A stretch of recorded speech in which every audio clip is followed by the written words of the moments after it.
पाकिस्तान इस वक्त जिस माहौल से गुज़र रहा है, जिस दौर से गुज़र रहा है, बहुत सारे लोग बहुत तरह की भविष्यवाणी कर रहे हैं।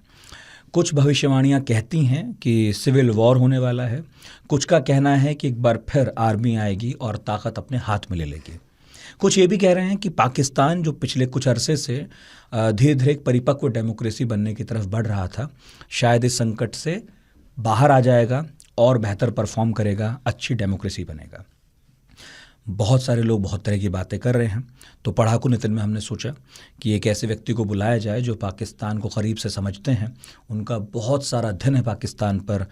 एक दर्जन बार खुद पाकिस्तान भी गए, वहाँ कई नेताओं से मिले। तो SD मुनी साहब एक बार पहले भी आ चुके हैं और हमने तब नेपाल पर बहुत लंबी चौड़ी बात की थी, बड़े खत आए थे उनके बारे में। तो SD मुनी JNU में प्रोफेसर एमिरेटस हैं, 40 सालों तक international relations and south Asian studies पढ़ाते रहे हैं।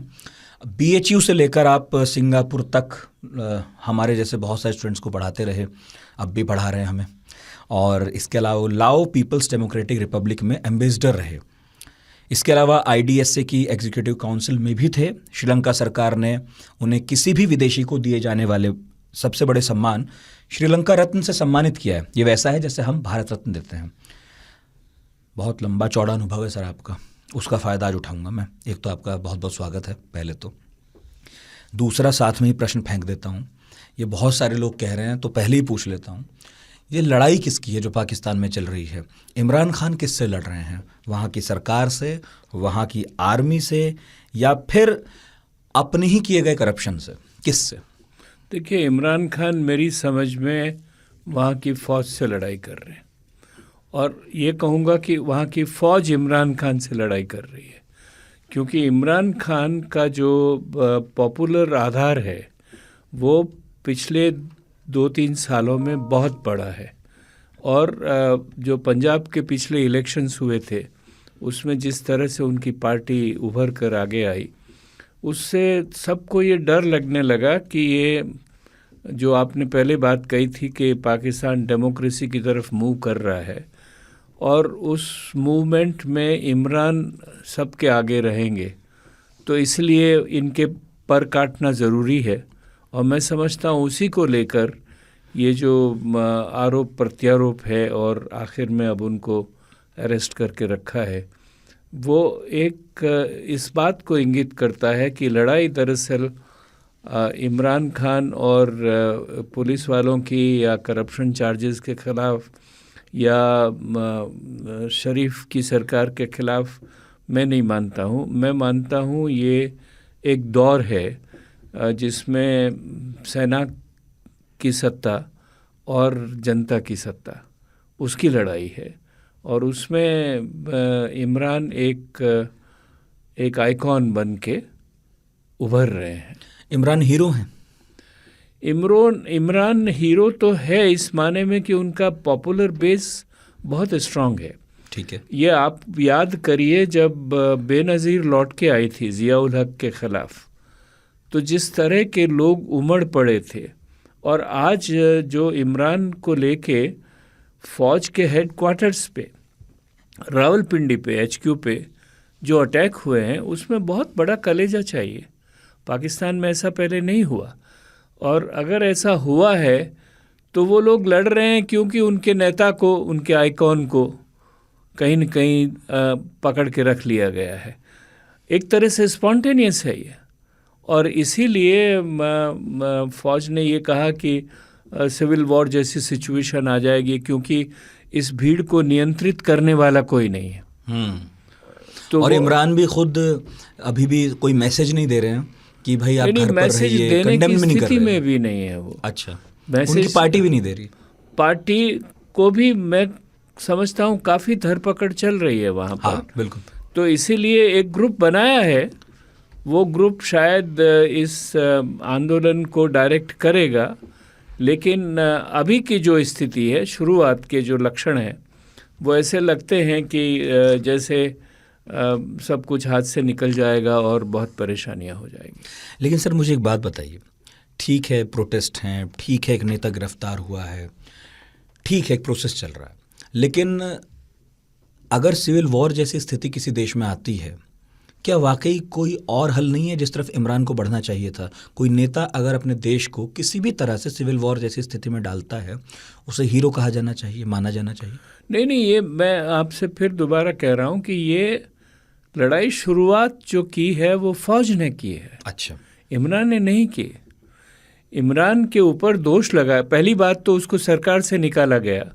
जो वोट ऑफ नो कॉन्फिडेंस पास हुआ था उसका नाटक हम सभी ने देखा था, और उसमें था कि जब तक फौज की इजाज़त नहीं होती तो वो नो कॉन्फिडेंस मोशन पास होना आसान नहीं था।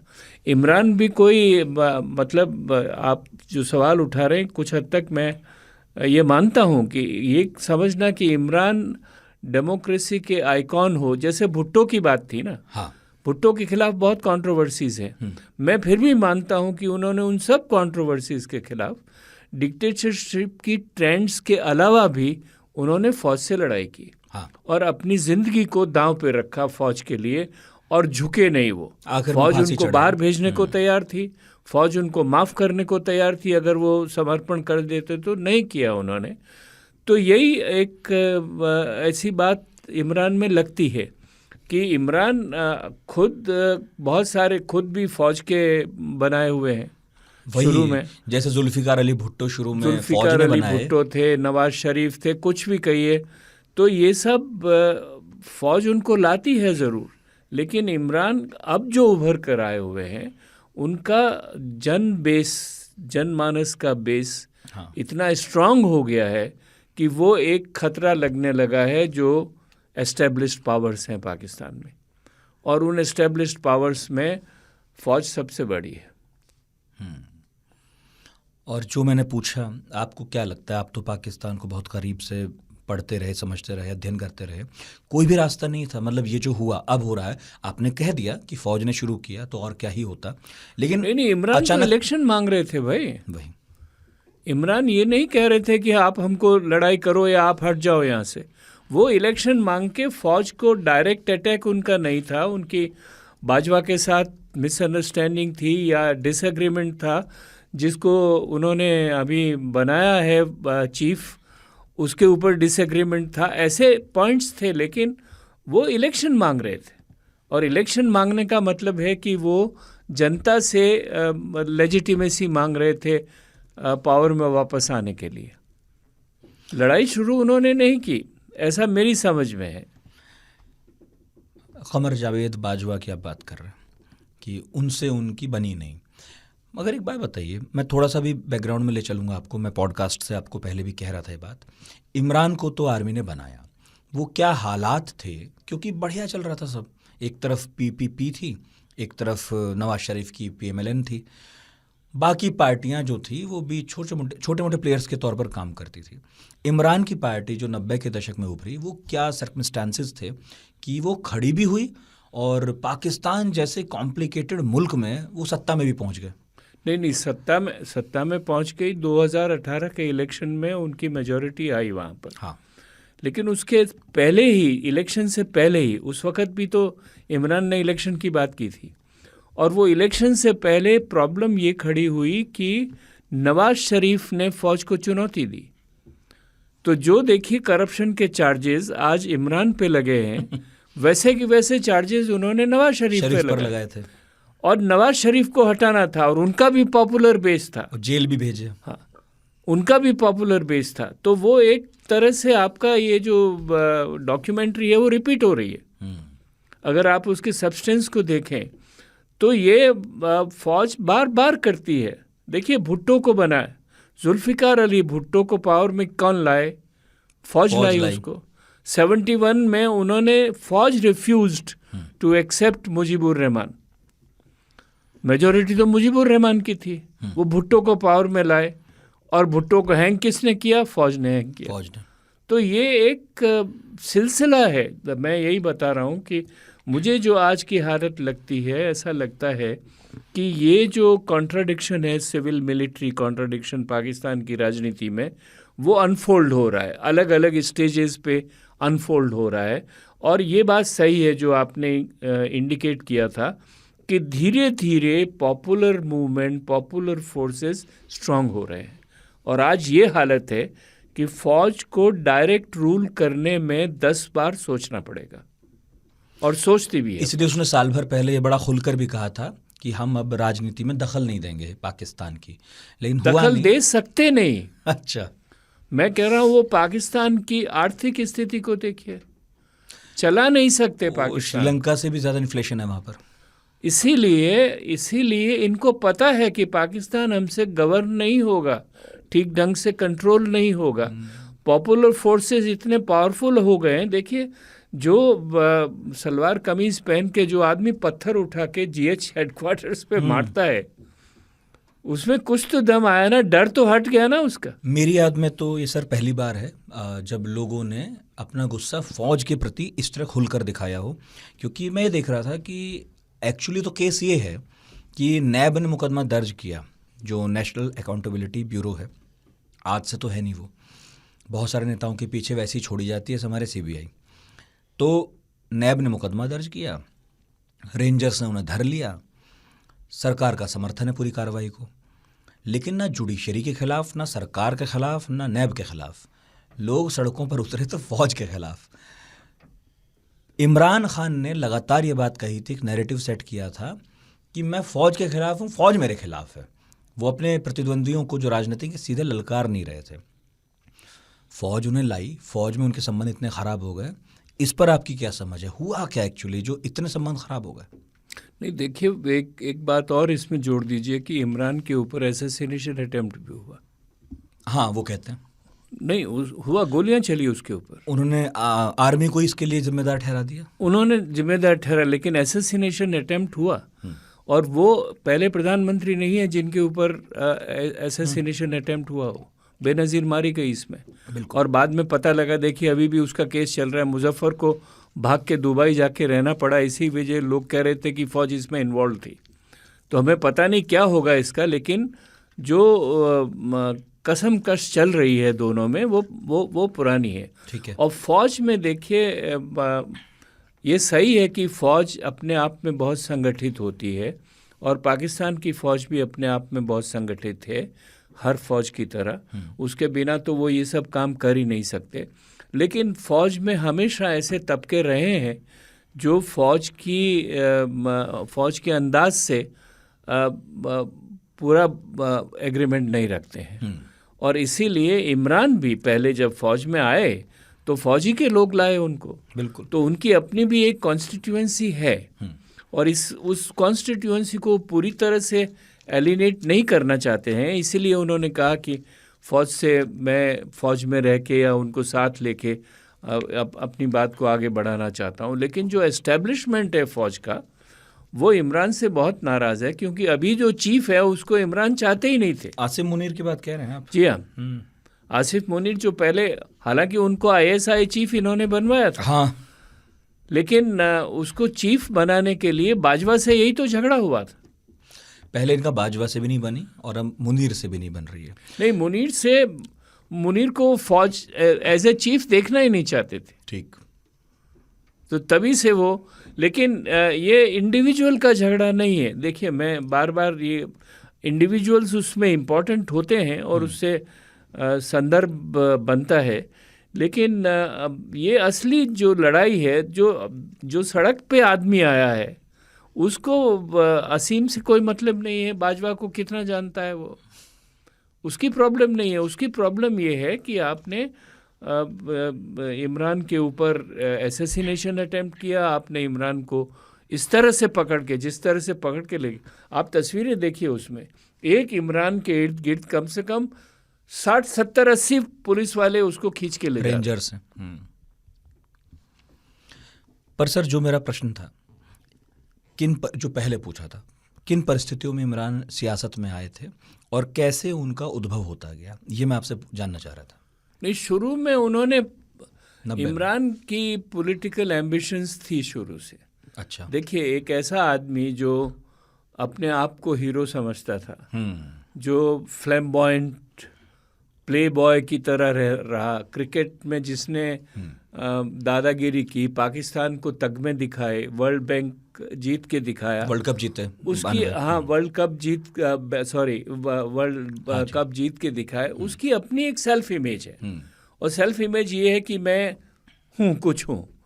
उन्होंने 6-8 किताबें लिखी है, बताइए। पैसे वाले ख़ानदान से हुए, तो उनकी पॉलिटिकल एम्बिशंस थी।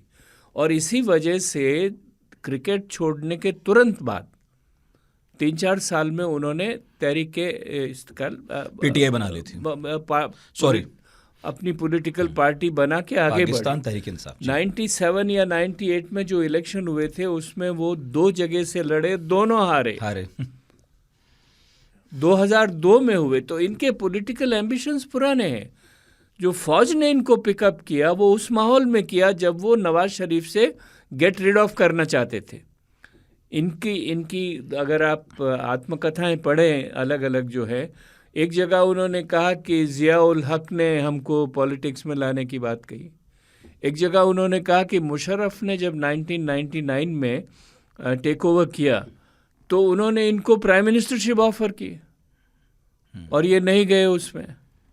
और उस वक़्त ये एक अकेली पॉलिटिकल पार्टी ऐसी थी जिसने मुशर्रफ के टेक ओवर को सपोर्ट किया और पार्टियों ने नहीं किया, इन्होंने किया उन्होंने।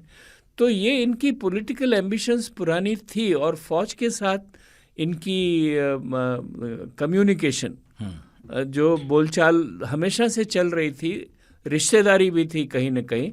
फौज ने इनको इस्तेमाल तब किया जब फौज को उनकी ज़रूरत पड़ी, और वो ज़रूरत पड़ी जब नवाज शरीफ को हटाना था। और इसीलिए इनको मैं समझता हूँ, मेरे पास इसका कोई प्रमाण तो नहीं है, लेकिन जो वो कैनेडियन कादरी साहब आए उनके साथ इनकी इक्वेशन जो करवाई, कादरी ने शुरू किया था ना नवाज शरीफ का कि वो जाए वहाँ से, घेराबंदी कर ली थी पूरी। जी हाँ।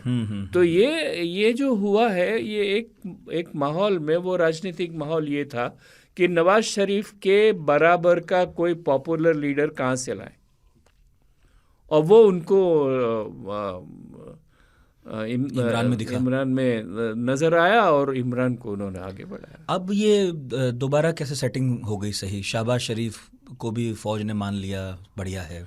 नवाज भी बढ़िया बैठे हुए हैं। देखिए, शरीफ खानदान का फौज से भी पुराना रिश्ता है, जैसा मैंने कहा। बिल्कुल लाइफ नवाज शरीफ को राजनीति में लाने में भी फौज थी। ज़ियाउल हक ले आए नवाज शरीफ और शहबाज के फादर का फौज से बहुत क्लोज का कांटेक्ट रहा है और वो लाए थे। लेकिन जो राजनीति की मेरी समझ है उसमें होता ये है कि फौज एक अपना मोहरा चुनती है, ठीक, और उस मोहरे को बिठाती है। वो मोहरे को धीरे धीरे लगने लगता है कि मैं तो अब सत्ता में हूँ और मैं राजनीति को कंट्रोल करता हूँ, तो ये हर बात मुझे फौज उंगलियों पे क्यों ना चाहेगी। तो धीरे धीरे एलिनेशन शुरू होता है उसमें। और ये आप पाकिस्तान का राजनीतिक इतिहास यही है। कम से कम जुल्फ़िकार अली भुट्टो से आप ले लीजिए। हाँ। अगर आप लियाकत अली के वक़्त को नहीं जाएं तो जुल्फ़िकार अली भुट्टो से ले लीजिए आप, हर बार यही हुआ है। तो फौज इमरान को लाई, फिर इमरान से नहीं बनी, तो फिर शरीफ ख़ानदान को फिर से मान लिया कि चलिए आप आ जाइए जी। ये इसमें पीपीपी क्या कर रही है? जरदारी भुट्टो, ये लोग क्या कर रहे हैं? नहीं, ये क्योंकि नवाज शरीफ के आने के बाद में इमरान को हटाना इनके लिए मुश्किल था, तो हाथ जुड़ गए। उसी तरह से जैसे बेनज़ीर आगे आई थी, उस वक़्त भी एक movement for restoration of democracy बना था, चला था, और उसमें सारी पॉलिटिकल पार्टीज इकट्ठा थी, क्योंकि ज़ियाउल हक को हटाना था वहाँ पर। ज़ियाउल हक हटे तो फौज से ही, अब जो उनको बॉम्ब ब्लास्ट किया गया वो दूसरी बात थी, लेकिन पार्टियां इकट्ठी हो गई तो पीपीपी के पास और कोई चारा नहीं है। वो धीरे धीरे सिमट गए हैं कराची तक, सिंध प्रोविंस तक सिमट गए हैं। हाँ, अपने गढ़ बाकी पंजाब से वो जड़ें उनकी ख़त्म हो रही हैं। तो शरीफ ही हैं। तो वो जैसी इक्वेशंस हमारे यहाँ बनती है ना, दुनिया भर की इक्वेशंस बनती है, दक्षिण एशिया में सभी जगह बनती है, नेपाल में देख लीजिए, माओवादी जो है वो राजावादियों से हाथ मिला लेते हैं। तो इस तरह के इक्वेशंस बनती है, और क्योंकि वैसे बांग्लादेश में होना बाकी है अभी, क्योंकि पीपीपी के पास में और कोई अभी विकल्प नहीं है, तो उन्होंने हाथ मिला लिया। मतलब ये ऐसा था जैसे हमारे भाजपा कांग्रेस एक हो जाए। पहले भी मिला है, पहले भी पीपीपी और पीएमएल ने पहले भी हाथ मिलाया हुआ है, लेकिन वो कहते हैं कि डेमोक्रेसी के लिए मिलाया था। डेमोक्रेसी के नाम में हाथ मिलाया, नाम पर हाथ मिलाया, क्या हमें वो है। दो प्रश्न है मेरे। पहला तो ये कि इमरान खान के जहाँ से पॉलिटिकल उद्भव की बात है, तो वो एक ऐसे एरिया सा होता है जो अफ़गानिस्तान से मिलता है। ये भी कहा गया इसीलिए कि वहाँ पर तालिबान बहुत मजबूत है और पठानों में अच्छी पैठ है तालिबान की। इमरान तो ज़्यादातर अपना वक्त पंजाब में बिताते रहे, क्रिकेट खेल कर बिताते रहे, तो अचानक से वहाँ कैसे पॉपुलर हो गए? पहला प्रोविंशियल चुनाव भी वहीं जीतते हैं। तो पहले तो उसका जवाब चाहता हूँ मैं, फिर दूसरा पूछूंगा। देखिए, इमरान पठान एथनिसिटी से आते हैं। उनके बहुत बड़े बुजुर्ग शायद शेरशाह सूरी के वक्त पठानों के साथ कमांडर थे, उनके साथ काम करते थे। हाँ। लेकिन ये परिवार पख्तूनिस्तान को छोड़ के पंजाब में बसे हुए काफ़ी वक्त हो गया। तो इमरान पले बड़े पंजाब में हुए, तो वो जब पार्टीशन हुआ था तब भी सारा परिवार वहीं था। हाँ। और उन्होंने देखा है कि पंजाब में किस तरह से मारकाट हुई, किस तरह से परिवर्तन हुए, लोग उखड़े, ये हुआ वो हुआ। लेकिन एथनिसिटी उनकी पठानों में है, और पठानों की एथनिसिटी और एथनिसिटी से बहुत ज़्यादा स्ट्रांग होती है।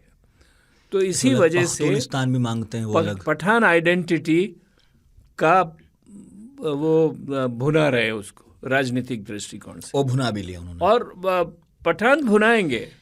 एक बात बताइए सर, एक ऐसा आदमी जो इतना फ्लैम्बॉयंट है और प्रोग्रेसिव भी माना जा रहा है और क्रिकेट जैसा खेल खेलता है जो पश्चिम में पॉपुलर है, वहीं का ही है, दूसरी तरफ वो एथनिसिटी पर चुनाव लड़ता है, तीसरी तरफ उसे ये भी माना जाता है कि वो फार राइटिस्ट है, तालिबान का उसे बढ़िया समर्थन है, जिस इलाके से वो चुनाव जीतता है वहाँ तालिबान का प्रभाव रहा है, मतलब इतना प्रभाव कि वहाँ शरिया अदालतें चलती हैं, आर्मी भी नहीं जाती। ये कैसा कॉन्ट्राडिक्शन है कमाल का, इसे आप कैसे देखते हैं? नहीं, ये कॉन्ट्राडिक्शन तो एथनिसिटी की स्ट्रेंथ पे ही है। अच्छा। वो अगर आप देखें तो आपको सारे अफगानिस्तान में नज़र आएगी, जो ट्राइबल ग्रुप्स मिल जाते हैं आपस में, और मिलने के बाद भी उनकी राइवलरी भी चलती है। तो यहाँ पर वो आइडेंटिटी की वजह से है। लेकिन ये मानना कि इमरान सिर्फ पठान आइडेंटिटी को पॉलिटिसाइज करके स्ट्रांग हुए हैं, ये ठीक नहीं होगा। क्योंकि मैं मानता हूँ वो पंजाब में रहे हैं, और पंजाब में एक्चुअली वो फ़ौज और नवाज शरीफ के ख़ानदान को एक ख़तरा नज़र इसीलिए आते हैं कि उनकी जड़ें पंजाब में बहुत मजबूत है। और इसी वजह से ये जो हम देखते हैं कि जो इनको समर्थन मिल रहा है, वहाँ की कॉन्स्टिट्यूएंसीज जो इनकी बढ़ रही है, वो सिर्फ इसलिए नहीं कि उनकी पठानों की एक आइडेंटिटी है। पठान आइडेंटिटी को उन्होंने भुनाया है, और उससे उनकी साख वहाँ पर भी है, लेकिन उनकी सारी शक्ति जो है, सारी पावर जो है, वो सिर्फ पठानों में सीमित नहीं है। और पठानों में मैं समझता हूँ बहुत कम सीमित है। आइडेंटिटी के नाम पे काम करती है वो, लेकिन ज़्यादा पावर उनकी middle class urban population Punjab में है, और सिंध में ज़्यादा नहीं है, लेकिन पंजाब में, पख्तूनवा में, इन जगहों में है। अच्छा, क्योंकि पहले तो ये देखिए क्लैरिटी रहती थी कि जो शरीफ ख़ानदान है वो पंजाब से जीत कर आएगा, वोट मिलेगा, पैसा मिलेगा, सिंध से जरदारी भुट्टो ले आएंगे, और इमरान को हम ये मानते थे कि खैबर पख्तूनख्वा से आते हैं तो वहाँ से मजबूत रहेंगे। लेकिन आप जो कह रहे हैं कि अगर उनका vote bank middle class urban families में है तो वो तो कहीं से भी आ सकता है, फिर तो बात ही अलग हो गई। लेकिन पंजाब से है, क्योंकि मियांवाली में है, मियांवाली में उन्होंने लाहौर से पार्टी की शुरुआत की थी, दुनिया भर की चैरिटीज़ की है पंजाब में। हाँ, लेकिन अस्पताल जो उन्होंने खोला, शौकत खानम अगर मैं सही हूँ उनकी माँ का नाम था, कैंसर हॉस्पिटल, तो उसने भी एक बड़ा रोल प्ले किया उनकी पॉपुलैरिटी में। इन्होंने बहुत चैरिटीज़ की है, वो भी किया है। कॉलेज भी खोला है, मियांवाली में कॉलेज खोला हुआ है, वहाँ पर, जिसको उन्होंने ब्रैडफोर्ड यूनिवर्सिटी से एफिलिएट कराया। तो ब्रैडफोर्ड के चांसलर भी रहे हैं काफ़ी समय तक। हाँ। तो इसीलिए ये मिक्स्ड है, इनकी जो कॉन्स्टिट्यूएंसी है, मिक्स है, स्ट्रेंथ जो है वो मिक्स्ड है। उसमें पठान भी है और ये मिडिल क्लास पंजाबी भी है। एक बात हम सबने देखी कि इमरान खान उस वक्त रूस गए जब रूस ने यूक्रेन पर हमला किया, तो वो फॉरेन पॉलिसी में एक शिफ्ट की तरफ भी दिखाई दिए। कहाँ तो अमेरिका से इमदाद पाता रहा पाकिस्तान, हमेशा रेलेवेंट बना रहा किसी ना किसी कारण से, चाहे रूस के खिलाफ चाहे जो भी। कहाँ अचानक से इमरान खान अचानक पुतिन की बिल्कुल साइड में खड़े थे। क्या इस, अगर मैं इसे तख्ता पलट कहूँ इमरान का, क्या इस संवैधानिक तख्ता पलट के पीछे विदेशी ताकतें भी थीं? मैं रूल आउट नहीं करूँगा उसको लेकिन जो उनकी रूस की यात्रा थी उसका प्रोग्राम पहले का बना हुआ। रूस ने जो अटैक किया यूक्रेन पे उसके बाद में हुआ, तो रूस का जो कंट्रोवर्शियल एस्पेक्ट उभर कर आया है फॉरेन पॉलिसी में, वो इनकी विजिट से। पर वो रुके नहीं, उन्होंने इससे परहेज नहीं किया कि वो दिन जो था या वो नहीं, परहेज करना तो ऑफेंस होता है। और नहीं तो बाद में भी अमेरिका के खिलाफ तो खुलकर बोले। नहीं, अमेरिका के खिलाफ मैं आ रहा था। अच्छा, अमेरिका के खिलाफ शुरू से थे। हाँ। जब तालिबान के साथ उनकी हमदर्दी थी तो उन्होंने हमेशा से कहा कि जो मिलिट्री मेथड्स हैं अमेरिका के, उन्होंने पहले भी जो ग्वाटेमाला में प्रिजनर्स रखे जाते थे, जिस तरह से उनको ट्रीट किया जाता था, इमरान उसके खिलाफ थे। और इमरान, देखिए ये एक खूबसूरती है कि इमरान हर झगड़े को कह रहे हैं मिलिट्री से हल नहीं होगा। कश्मीर के लिए भी यही कहते थे। हाँ, उन्होंने लिखा कि मैं एंटी इंडिया बिल्कुल भी नहीं हूँ। नहीं, कश्मीर में भी उन्होंने कहा बातचीत से हल होगा, लड़ाई से नहीं होगा, मिलिट्री से नहीं होगा। अच्छा, चलिए इस पे बोल लीजिए, क्योंकि फिर मैं पूछूंगा कि किया क्या लेकिन फिर इंडिया के साथ बातचीत नहीं, तो हुई किया नहीं। कुछ नहीं, वो दूसरी बात है। अच्छा। लेकिन मैं बता रहा हूँ जो एक फिलोसॉफिकल अप्रोच है कि किस तरह से, जैसे राजीव गांधी को पैक्टेमेनिया कहते थे हम लोग, कि जहाँ भी जाओ पंजाब में पैक्ट बनाओ, आसाम में पैक्ट बनाओ, पैक्ट कर लेते थे। वही इमरान में एक ऐसा स्ट्रीक था कि भाई पीसफुली सॉल्व करना चाहिए। तो अमेरिका और अमेरिका का जो अफगानिस्तान में रोल था उससे इमरान हमेशा से अलग थे। और ये एक वजह बनी उनके और बाजवा के डिफरेंसेस के लिए, क्योंकि बाजवा अफोर्ड नहीं कर सकते अमेरिका को एलिनेट करने के लिए। सारी ट्रेनिंग वहाँ होती है पाकिस्तानी आर्मी की, ट्रेनिंग के अलावा ISI के इतने अच्छे संबंध हैं वहाँ, मिलिट्री असिस्टेंस मिलती है, फौज को हथियार मिलते हैं, फौज को अमेरिका जाने के मौके बहुत पुराने संबंध हैं, वो नहीं कर सकते दोनों फौज के। तो ये एक कारण बना। और उस कारण से भी, क्योंकि इमरान उनको, अमेरिका को ओपोज करते थे अफगानिस्तान पे, तालिबान पे और रूस चीन पे, तो वो नागवार गुजरा होगा कहीं ना कहीं। और इसलिए मतलब ये कह सकते रूल आउट नहीं करता। हाँ, इसलिए कह सकते हैं कि रशिया भले ही हस्तक्षेप ना कर रहा हो, लेकिन अमेरिका ने इमरान खान के बचाव में भी कुछ नहीं किया होगा कम से कम। नहीं, बचाव में सवाल ही नहीं था, कुछ करेंगे भी नहीं, वो फौज के बचाव में करेंगे। हाँ, जो कुछ भी करना है, क्योंकि फौज अभी भी उनकी एलाई है।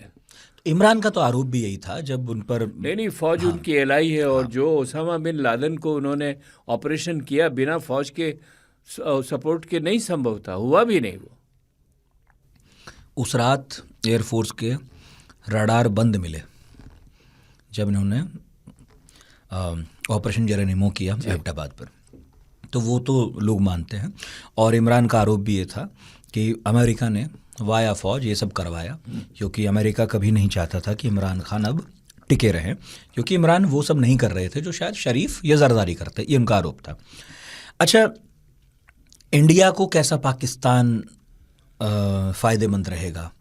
एक ऐसा पाकिस्तान जो जमहूरियत तौर पर मजबूत हो, एक हो, और इकोनॉमिक तौर पर ठीक ठाक राह पर चल रहा हो, या एक ऐसा पाकिस्तान जो अनस्टेबल हो और जो अभी है उससे भी ज़्यादा हो जाए? अनस्टेबल पाकिस्तान मेरे हिसाब से भारत के पक्ष में नहीं है। और हमें, बहुत लोग हैं जो चाहते हैं कि पाकिस्तान बिखर जाए, टूट जाए। मैं नहीं समझता हूँ कि उससे हिंदुस्तान का कोई भला होगा, अच्छा होगा। लेकिन एक जेन्युइनली इंक्लूसिव डेमोक्रेटिक पाकिस्तान हो जो पीसफुल मेथड्स में बिलीव करे, उससे डील करना हिंदुस्तान के लिए आसान होगा, भारत के लिए आसान होगा, ऐसा मैं मानता हूँ। और इसीलिए हम लोग शुरू से ही डेमोक्रेसी की जब बात करते हैं या कहते हैं कि जब भी कोई भी मूवमेंट बेनज़ीर के साथ बातचीत आगे बढ़ी और लोगों के साथ आगे बढ़ी, वो ठीक रहेगा। हालांकि अगर as a student of Pakistan अगर मैं देखूं तो इंडिया पाकिस्तान के एग्रीमेंट्स मोस्टली फौजियों के अंडर हुए हैं। चाहे वो इंडस ट्रीटी हो, चाहे दूसरे जितने भी बहुत सारे हैं मुशर्रफ आ गए हों, जो चाहे रिफ्यूजी का मामला, बहुत सारे ऐसे एग्रीमेंट हुए। तो फौज भी देखिए, मुशर्रफ आए और कश्मीर सॉल्व करने बैठे हो। बिल्कुल।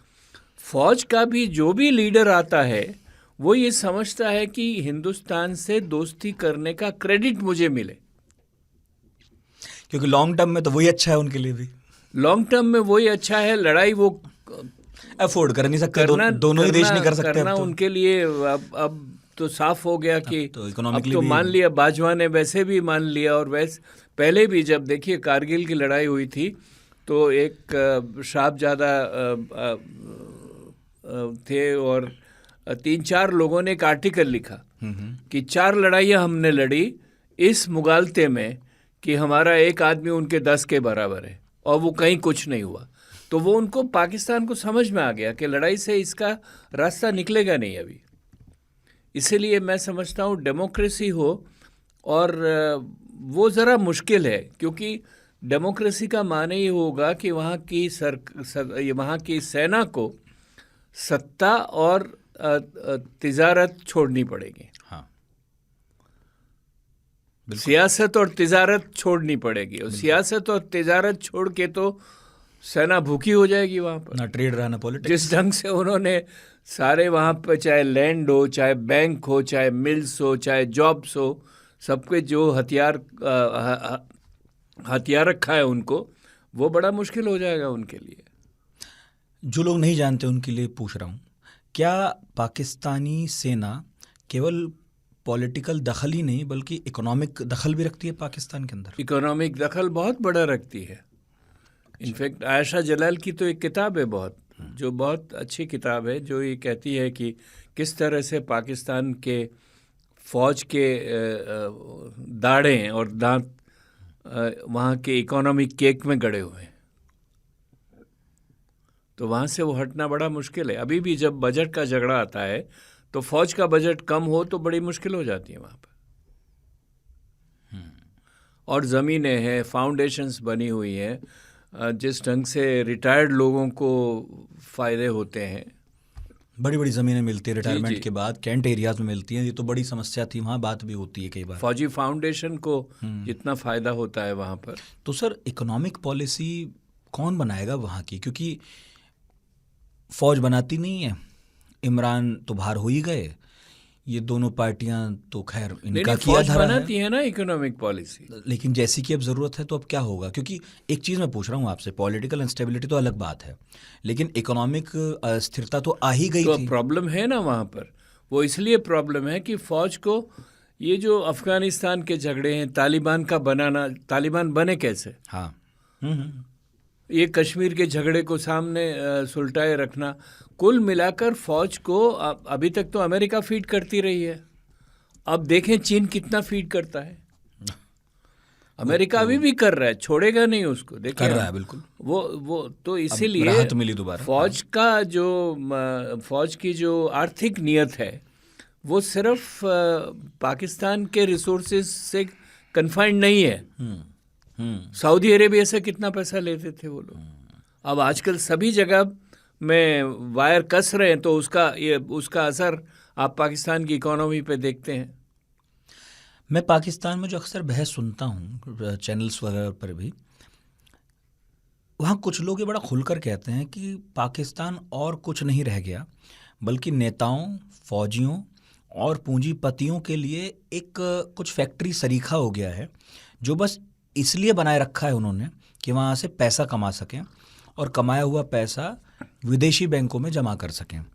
सर, जब किसी का स्टेक ही नहीं है उस मुल्क में, इसे चलाने की जिम्मेदारी कौन लेगा फिर? नहीं, स्टेक तो जो फौज के लोगों का है ना, उसमें उस्माने सारा रुपया पैसा बाहर, बच्चे बाहर पढ़ते हैं। सारा मतलब जो टॉप एलिट है उनका एलिट, पैसा हाँ, है। वही जो और उनके जो किसी नीचे मुल्क उनके को भी चलाते stakes हैं वहाँ पर। हाँ, वो तो एलिट ही देखिए चलाते हैं। नहीं, जो सेलेक्ट एलिट है उनका पैसा बाहर है, लेकिन स्टेक्स है उनके। अगर स्टेक्स नहीं हो तो झगड़ा ही नहीं है, सब लोग बिस्तर बांध के चले जाएंगे बाहर। ऐसा नहीं है। वो अभी भी पाकिस्तान में, मैंने कहा ना, दांत गड़ाए हुए हैं उसमें। और यही वजह है कि वहाँ सिविल मिलिट्री रिलेशन सीधे बन ही नहीं रहे हैं और बन सकते नहीं हैं। इंडिया कोई रोल प्ले करता है इस समय में, जो कुछ सिनेरियो है? इंडिया अच्छा तो बुरा अब क्या रोल, हम तो बातचीत ही नहीं करते। हमें कोशिश ये करनी चाहिए कि जो शुरू से होता है, हिंदुस्तान में भी अब हमारी नीति में ये एक विरोधाभास आ गया है कि हम कैसा, जैसे सवाल आपने पूछा था कि हमें कैसा पाकिस्तान चाहिए, और उसमें दो राय हो रही है, पोलराइजेशन है। एक राय ये है कि पाकिस्तान टूट बिखर जाए, ख़त्म हो, हम लोग बलूचिस्तान से अच्छे संबंध बना लेंगे, पख्तूनिस्तान से अच्छे संबंध बना लेंगे, सिंध से अच्छे संबंध बना लेंगे, पंजाब ख़त्म हो जाए तो हो जाए। दूसरा ये है, जो मैं आपको व्यू दे रहा हूँ, कि डेमोक्रेसी होनी चाहिए वहाँ पर, और अगर अच्छा इंक्लूसिव डेमोक्रेसी होगी तो हमारे लिए अच्छा होगा। तो ये दो व्यू है और हम बटे हुए हैं इसमें। बटे तो हम भी हुए हैं, हाँ। मतलब कोई चाहता है कि और बिखरे तो बिखर जाए, बांग्लादेश बना तो और टूटे, और कोई कह रहा है कि भाई मजबूत हो जाए। अब मुझे थोड़ा सा ये बताइए, चूँकि आप इन तीनों पार्टियों के नेतृत्व को भी समझते हैं अच्छे से, पीपीपी हो, पीएमएलएन हो, या फिर तहरीक इंसाफ हो, इमरान अगर इलेक्शन में बाहर ना आए, जैसा मैं आज कहीं और भी सुन रहा था किसी जगह, कि अगर बाहर आ गए तब तो बहुत अच्छे, तब तो पॉपुलैरिटी मिल जाएगी कि नहीं आए तो अंदर ही रहेंगे। आपको आज का पाकिस्तान देखकर क्या समझ आता है? फ्रेश इलेक्शंस अगर हो गए, कौन संभालेगा? नहीं, इलेक्शंस हो गए तो इमरान के सिंपैथी में जीत जाएगी पीटीआई।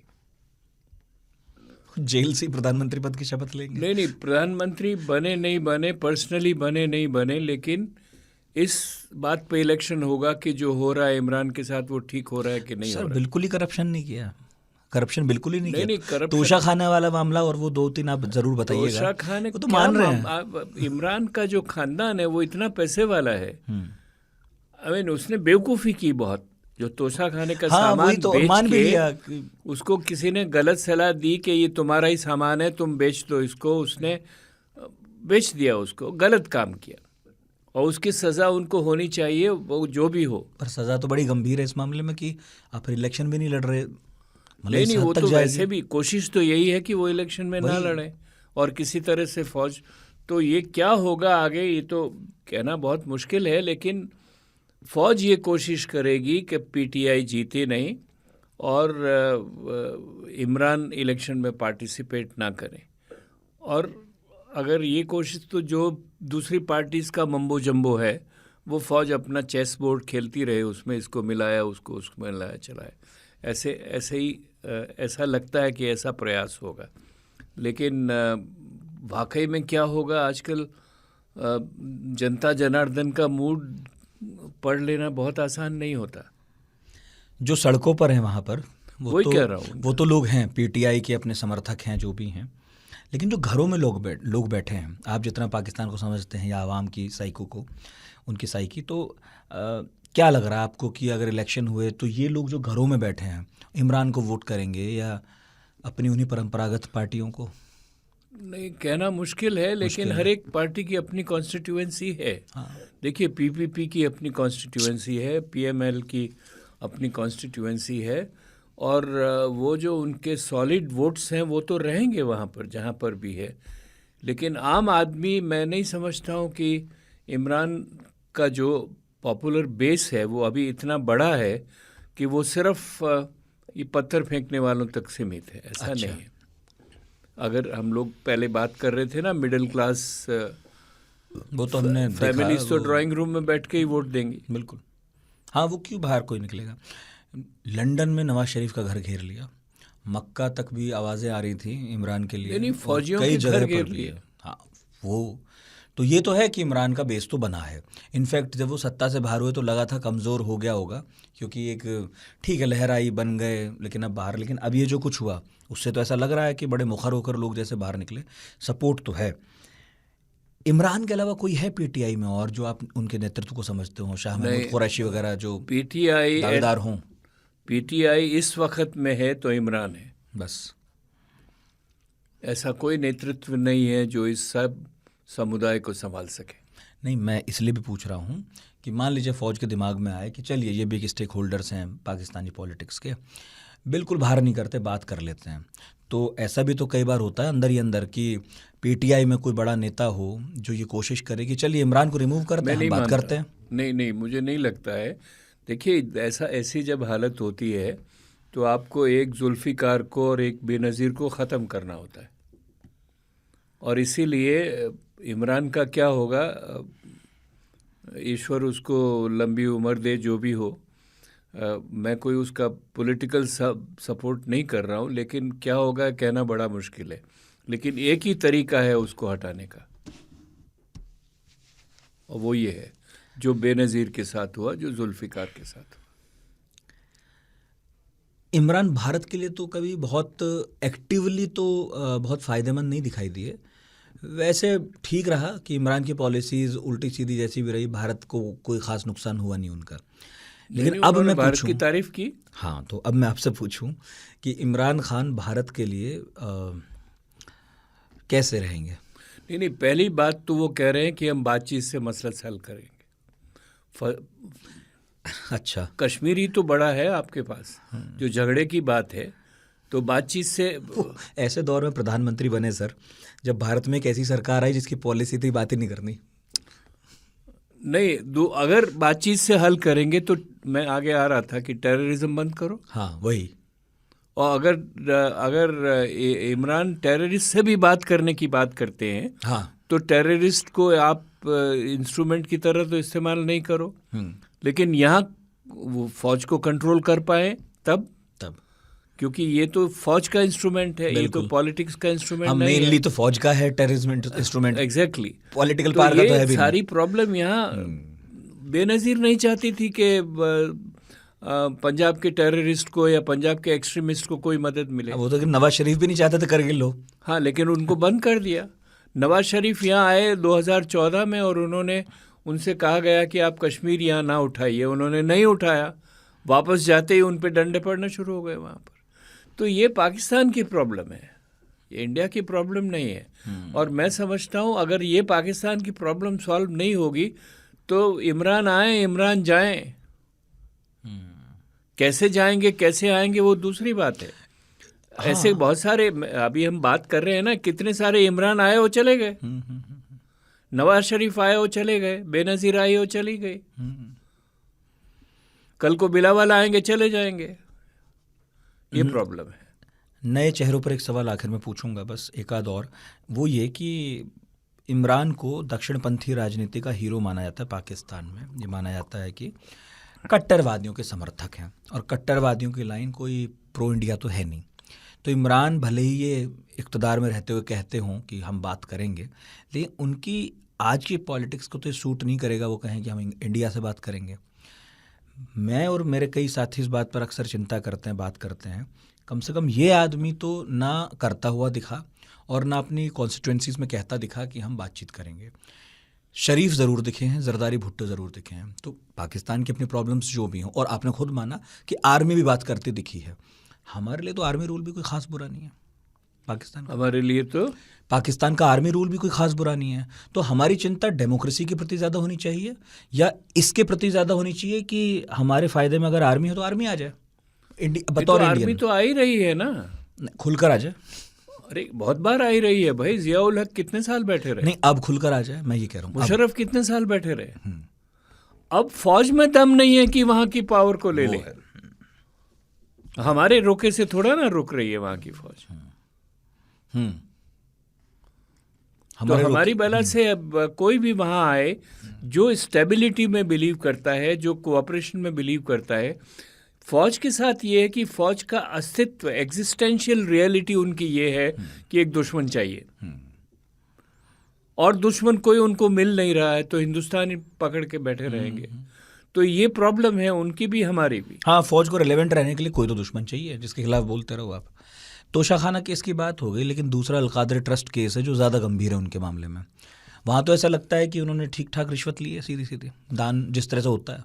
नहीं तो वो उसको अभी इन्वेस्टिगेट होना है ना, वो तो एक केस दायर किया गया है। प्रथम दृष्टया आपको क्या लगता है जो आप वहाँ स्टडी करते हैं? मैं नहीं, देखिए वहाँ की ये इन्वेस्टिगेशंस के फैक्ट्स मेरे पास नहीं है, लेकिन जो लैंड डील हुई है, हाँ, उसमें पैसा बहुत सारा इन्वॉल्व है, बहुत।